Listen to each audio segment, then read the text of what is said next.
On top of a cliff near the ocean, Jane decides it's time for her to end things. A few days later, Jane's best friend Olivia is trying to go through her usual routine without letting the loss of a loved one affect her. She's a very ambitious girl that works hard in every class, exercises every morning, helps with Joseph's charity, is the captain of the debate club, and dreams of going to Stanford University. The stress caused by the combo of worrying over college applications and too much work without a break to deal with her grief is starting to take a toll on her, especially since she hasn't talked to her neighbor Izzy for a while. Izzy used to be besties with Jane and Olivia, but months ago she began to distance herself from the other two, meaning Olivia had to handle the news of Jane's death alone. At school, Olivia refuses to be seen as weak and prefers to ignore all the whispering other students do about her, not wanting to admit they affect her more than she lets on. One afternoon, Olivia goes to see Counselor Billings to ask why only 2 students from her school per year are chosen by Stanford, to which Billings explains it's only an average and it shouldn't be taken seriously. She worries about Olivia and how she's obsessing about this so much that she went as far as looking at past years' acceptance rates, but Olivia thinks it's all part of the game. Sometime later, Olivia guides the debate club through another victory in the regional championship. Mr. Richardson is very proud as his club's captain, and takes the chance to introduce Olivia to Camille, a student that just transferred to their school and will be joining the club. Olivia isn't in the mood to deal with new people but pretends to be welcoming for the sake of the team. After sending her application to Stanford, Olivia can't help refreshing the website over and over, but she finally admits obsessing over it won't help and goes to bed. But instead of sleeping, she looks up Camille on social media and gets jealous of all the kind comments she has from friends. The next day between classes, Olivia checks the Stanford website on her phone and is devastated to learn her application has been deferred.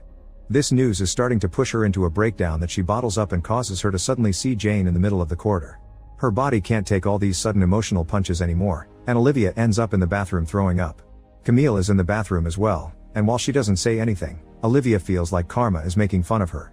Afterward, Olivia goes to see Billings and finally allows herself to cry. Billings doesn't want Olivia to think of this as the end of the world and wishes to guide her to her grief, but as soon as she mentions the possibility of sending a personal appeal to Stanford's administration board, Olivia takes that as her next step and leaves. Later when she goes to debate club, she finds she isn't the first one as usual. Camille is already there chatting with Richardson. To make matters worse, Richardson pairs Olivia and Camille up for practice. Olivia just wants to go over their arguments, but she gets extra irritated when Camille offers her help with correcting what Olivia wrote because she has experience going to nationals and Olivia doesn't.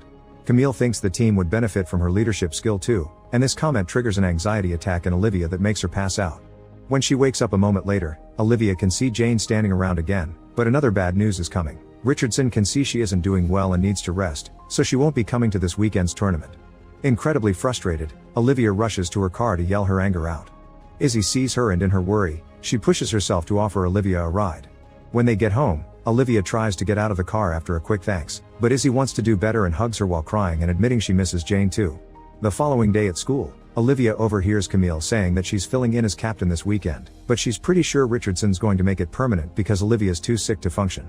Anxiety starts getting to Olivia again, causing her to see Jane in the mirror, but before she can think too hard about it she's surprisingly approached by Izzy, who wonders if Olivia needs a ride again. She doesn't, but Olivia can't let the opportunity pass and asks Izzy to grab a coffee with her like in the old times. The girls chat for a while and Olivia takes the chance to rant about Camille, prompting Izzy to Google her. This is how they discover Camille was transferred because in her old school, she framed her teacher to make it look like he was harassing her. Izzy thinks Olivia should use this info to blackmail Camille and make her back off, but Olivia thinks that would be crossing a line. During the weekend, Olivia goes to watch the debate competition and gets so irritated by Camille's brilliant performance that she changes her mind about exposing her. She goes to see Izzy and shows her that she's found Camille's court order, but she isn't sure how to proceed without getting in trouble. Izzy proposes making an anonymous account on Connect, the social media platform everyone uses, and Olivia loves the idea. However, a moment of sadness takes over them when Izzy grabs her old computer and discovers Jane left her account logged in the last time she came over. After the initial shock passes, Olivia proposes to use Jane's account to do this since it would mess with Camille's head even more, and Izzy accepts after considering the fact Jane would probably love this kind of prank. They start by sending Camille a private message, showing the screenshot of the court order and accusing her of doing to Richardson the same thing she did in her last school. The girls even add Jane's account to their phone so that they can continue to bother Camille through DMs in between classes. Sometime later, Camille is called to the principal's office. This can't be a coincidence, and when the girls check social media, they find Camille's profile gone. Olivia feels a bit guilty, but Izzy reminds her this is exactly what she wanted, prompting Olivia to go to see Richardson with an innocent act as she apologizes for how she acted last week, pretending she would be okay to share leadership with Camille. Richardson is impressed by her maturity but has to inform her Camille has transferred again. Pleased by this turn of events, Olivia finishes her appeal letter and shows it to Billings, who tells her the letter is too plain and not personal enough. This instantly destroys Olivia's good mood, which only gets worse when later Mrs. West tells the entire class that all their papers were disappointing. Later in the afternoon, Olivia asks Izzy to hang out because she's come up with an idea. Using Jane's account may be their answer to dealing with Mrs. West. Izzy wonders if going for a teacher next wouldn't be too much, but Olivia reminds her Jane hated West too and she's always been mean to students, so she deserves to be exposed. The next day, Mrs. West starts the class using a screen that gets hacked by Izzy, who posts silly messages and West's pictures from social media while telling her she has a sad life.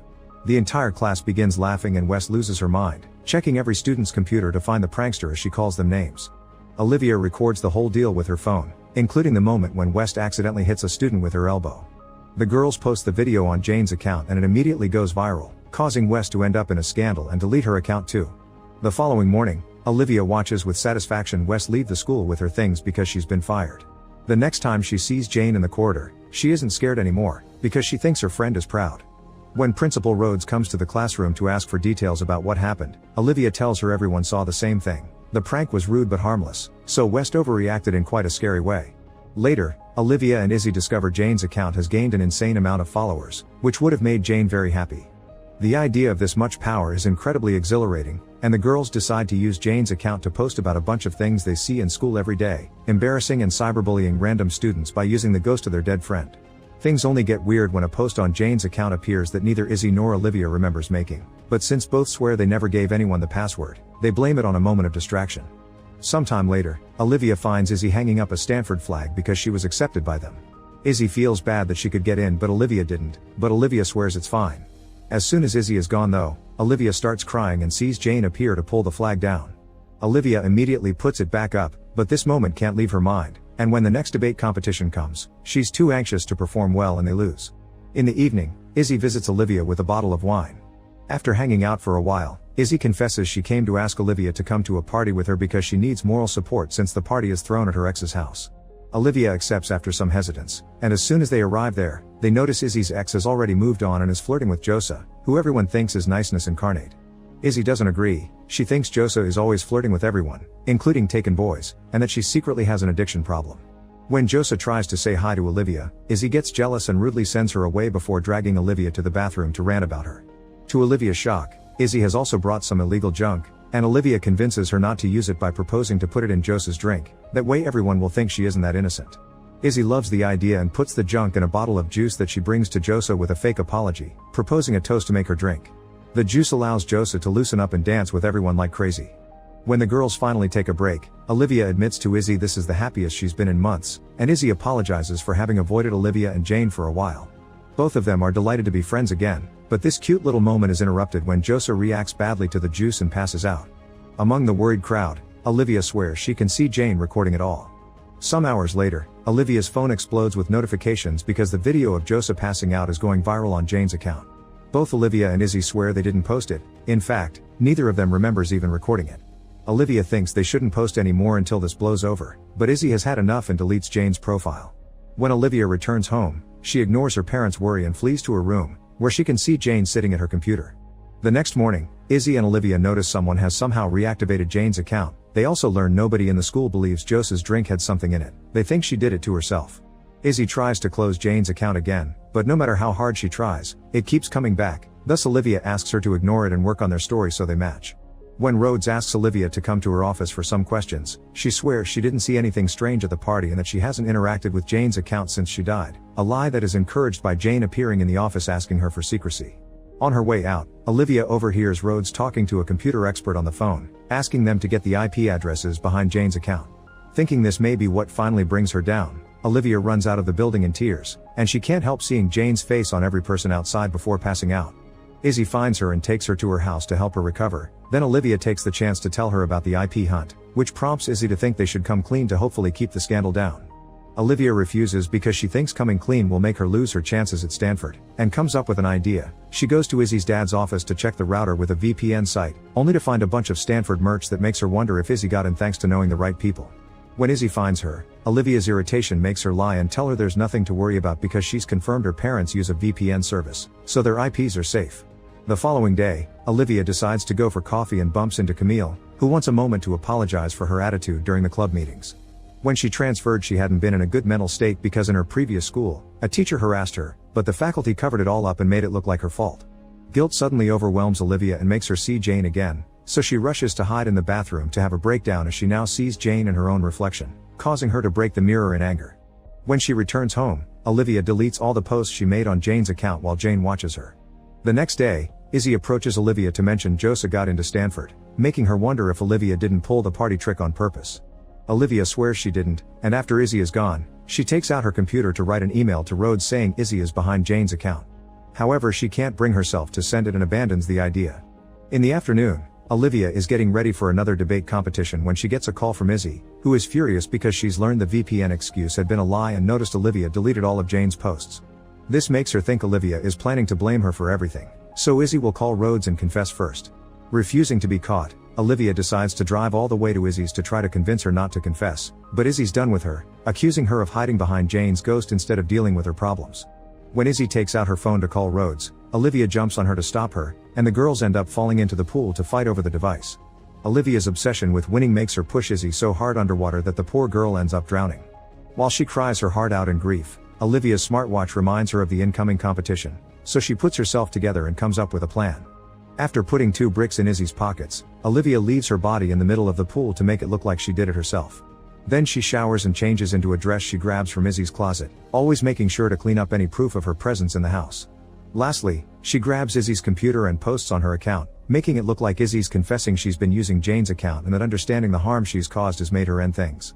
With all that done, Olivia rushes back to the competition, where she absolutely crushes her opponents and the team earns a place in nationals. While they're celebrating, they find out about Izzy through social media, and Olivia is sent home to talk to the police. The officers believe her story and her fake tears, and when she's asked about the talk Izzy gave her a few hours ago, Olivia pretends her friend had only wanted to wish her good luck. A few days later, Olivia finally finishes her appeal letter for Stanford using her friendship with Izzy as a sob story and the source of her inspiration as a person, saying she wants to get into college to study mental health and help people that suffer like her 2 dead friends. During the next debate competition, Olivia can see Jane in the public with a smile that shows she's proud she's gotten what she wanted. Make sure to subscribe and turn on notifications so you can watch more videos like this. Thanks for watching.